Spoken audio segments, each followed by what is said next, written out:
और ये कहानी एक घने जंगल की है, जहाँ एक मगरूर शेर रहता था जो रोजाना किसी न किसी जानवर को शिकार करता था।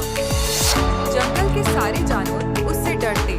एक दिन तमाम जानवरों ने मशवरा किया कि उस तरह तो कोई जानवर जिंदा नहीं बचेगा। तभी एक चालाक खरगोश ने कहा, मैं शेर को सबक सिखाऊंगा, बस मुझे एक मौका दो। चालाक खरगोश शेर के गार की तरफ गया, लेकिन काफी देर से पहुंचा। शेर गुस्से में दहाड़ने लगा, तुम इतनी देर से क्यों आए? अरे जनाब, रास्ते में एक दूसरा शेर मुझे मिल गया था जो कह रहा था कि वो आपसे ज्यादा ताकतवर है। मैं तो मुश्किल वहाँ से बच कर आया हूँ। दूसरा शेर, मुझे उसके पास ले चलो, मैं उसे सबक सिखाता हूँ।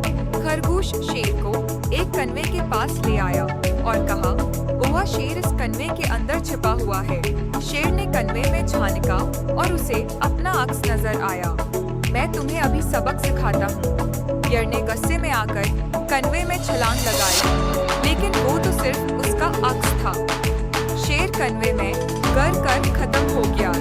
चालाक खरगोश की होशियारी की बदौलत जंगल के तमाम जानवर खुश हो गए और उन्होंने एक साथ जश्न। यूं चालाक खरगोश ने अपनी समझदारी से मगरूर शेर को शिकस्त दी और जंगल में अमन वापस आ गया।